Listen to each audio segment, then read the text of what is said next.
So with Pakistan's diplomatic initiative going into high gear, there are some very fundamental and foundational questions that are being asked. Foremost of which is, how do we gain from this? Now, the answer may not be too obvious, because when we talk of gains, there are already some visible ones. We've got the kind of high profile role that we have so far is in many ways unprecedented. Pakistan is being toasted everywhere, or if not toasted, at least appreciated, or if not appreciated, at least mentioned as the only country that may help find a way out of this crisis. All that is very good, and we all hope, of course, that ultimately Pakistan's role bears fruit. There is a ceasefire, and this very unfortunate conflict comes to an end. But then there is another aspect which perhaps is not so visible, or a question that is not being asked loudly enough, and that is, what do we get out of it? And in more specific terms, how do we address our economic weaknesses through our diplomatic and military strength? Now, that's a topic that I think needs to be discussed. The time is opportune, and therefore we have two guests today who are perfectly suited to answer some of these not too easy questions. Dr Abid Suleri, he's the Executive Director of SDPI and one of the most well-known columnists on business and economy in Pakistan. Joining him is Mr. Khurram Husain, a weekly columnist for Dawn newspaper and Pakistan's foremost commentator on business affairs. And also, what he doesn't let on is that he keeps a very close eye on the geopolitical dimension of this conflict also. So we'll try and see if we can bring that out of him also. Thank you both for joining us. Khurram, let me actually start with you. So let's talk about the fact that our diplomacy is, for the lack of a better word, on steroids. Where could this lead us in terms of addressing the fundamental weaknesses that we suffer from in Pakistan? Fahd, thanks for the invitation, and thanks for that very generous introduction as well. I can see three possible ways that we can tally up the benefits for Pakistan. One of those ways is the biggest one is the obvious one. The end of a war, a potentially ruinous war on our own border, is something I don't see a bigger payoff for Pakistan than that, frankly speaking. This war is bad news for everybody, but especially for Iran's immediate neighbors, and that includes us. So I think just that by itself is payoff enough for Pakistan, and it's probably the single biggest one.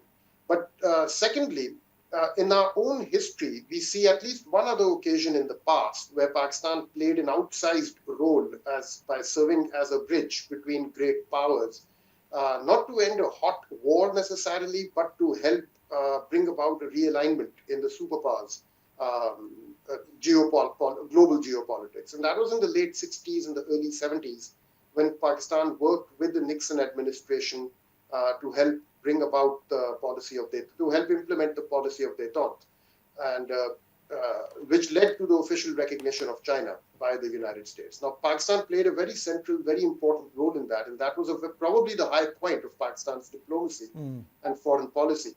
The third major benefit we could perhaps tally up in dollars and cents, because Pakistan would emerge as a very important provider of security, both diplomatic as well as physical security, to the Middle East, because after this war, it's fairly clear that the United States will play a very diminished role in the Middle East. This is probably their last dying gas, for a history that has seen endless interventions in the Middle East. This is probably the last of them. And after this, countries like Egypt, Turkey, and Pakistan that have large militaries in the region or bordering the region are going to play an outsized role. Exactly what that role will be, I don't know. But that will be another benefit for Pakistan. But in that sense, okay, Dr. Abid Suleri, I agree with Khurram that, of course, it's important to have goodwill, and the example that he gave of China, we've enjoyed that goodwill and we've translated it into not only diplomatic support but also military support and in many ways economic support also. CPEC is just the latest example of the relationship with China that has benefited us. But if I were to put it a little less directly, diplomatic and military support is very good, but right now we are witnessing the effects of our economic weakness. I mean, because of the way that we've maneuvered our diplomacy and as a direct result of our thrashing of India last year, we are in many ways, and I believe that, we are punching above our weight. And that's because if our economic weakness was not so acute and dependent on other people, we would be, probably at a much higher level in terms of the impact that we are having right now. So we all agree on the economic weakness. Now, a lot of it is dependent on outside factors, but most of it is dependent on the actions of our governments repeatedly. This moment we have, it is here today, it might not be tomorrow. Is there any way that we could actually monetize the benefits of our good diplomacy and our good military performance? Well, thank you very much, Fahd, for raising this very pertinent question. And I think this geopolitics is already providing some geoeconomic dividends. To begin with, unless and until we had this agreement with Saudi Arabia, a pact with Saudi Arabia, the Mutual Defense Pact, we were bargaining for extension of rollovers on a quarterly basis. And now those deposits, they are here for 1 whole year. We don't have to actually bargain it after every 2 months, try to keep those deposits with us. Likewise, this oil on deferred payment, again from Kingdom, that cannot take place without politics turning into geoeconomy. Even the staff level agreement with the IMF, we know that during the war, IMF mission, they left country with inconclusive talks. But then one is mindful of the fact that within IMF shareholding, United States with its 16% share has a larger say, and I can easily read that this smooth passing of this staff level agreement between Pakistan and IMF staff, that was part of recognition of Pakistan's diplomatic effort for peace. Even 2 days ago, when Prime Minister reduced petroleum development levy and gave this relief to people of Pakistan, and IMF so far hasn't made any statement opposing this move, irrespective of the fact whether they are comfortable or not comfortable with this initiative, or from where the last revenue would be compensated. That again tells you that this geopolitics is slowly but steadily is converging into a geoeconomy. And finally, the ease with which Pakistan will be able to return the UAE's $2 billion that they deposited in our central bank. Again, Pakistan would have those some standby arrangements with other friendly nations, which will not affect its net international foreign reserves. Otherwise, returning those $2 billion and then another $1 billion on Eurobond payment in April, it could have drastically affected our net international reserve target that we have negotiated with the IMF. But Pakistan is quite comfortable. You can see that there is absolutely no panic in Ministry of Finance, and we are very comfortable in returning that payment. So all of this, although it may not be very visible, but they are the clear signs that Pakistan's diplomatic efforts, Pakistan's geopolitical efforts in being part of solution, they are somehow turning into geoeconomy as well. Khurram, then linked to this, of course, is the other factor which I want to put in front of you, we've always talked about the cost of war and that wars are very expensive to fight. And this time in this particular war, we're actually putting a figure to how expensive it is. We're hearing that for the US, it's costing about $1 billion a day, which means that they've spent about $40 billion in about as many days. Now, obviously, we've got our own security concerns, with Afghanistan, with our war against these terror organizations, and of course, the unresolved issue with our eastern neighbor. So we are in a conflict zone. And now we also know that we need to have deep pockets to ensure that we fight well. So is that a lesson that you think we will learn? And if that be so, then making sure that we have enough resources to fight the fights that we may need to fight. Is that a red flag or is that an opportunity which we can now try and leverage with our current strong diplomatic position? Fahad, our enduring economic problems are our own to solve, first and foremost. So looking for external geopolitical rents through which to solve or through which to bridge the deficits that arise from our own economic dysfunction is how we've been doing things all along. And that is how we have come to a point today where something like almost half of our gross external reserves consist of bilateral assistance of some sort provided by friendly countries. And that obviously then provides them with all kinds of leverage over Pakistan as well. And that's not a situation that we should relish being in or seek to deepen in any way.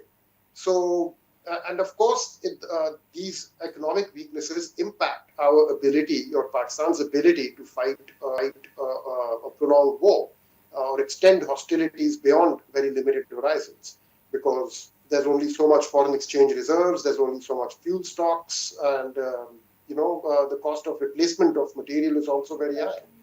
So, I think looking at what's happening in Iran right now, looking at the protracted nature of the conflict Pakistan may be facing with Afghanistan, low intensity conflict, nowhere near the kind of kinetic tempo that Iran is obviously facing. There's no comparison. But at a low intensity level, the fact that a problem is there to stay from Afghanistan for Pakistan should be a bit of a wake-up call that without strong economic foundations, you're not really going to be able to afford the security burdens that are coming our way. Dr. Abid Suleri, wake-up call, Khurram says, and then most of the problems that we face economically are a direct result of our internal dysfunctions. We've been hearing this for the last 70 years, and this is not the first wake-up call, but somehow we refuse to wake up. And even now, when we're looking at how things are done, this business as usual approach, where we know what reforms need to be taken, we know what difficult decisions need to be taken, we know how the economy needs to be set on the right tracks, we know all of those things, but somehow we can't get them done because of either lack of political will or lack of economic will. Now, this has been a sad story. With this opportunity in front of us, this moment upon us, and Pakistan playing a very good role, is there anything to suggest to you that we may actually be waking up to this wake-up call and may now those things that we should have done before to fix our economy? Thank you. I completely endorse Khurram's point of view.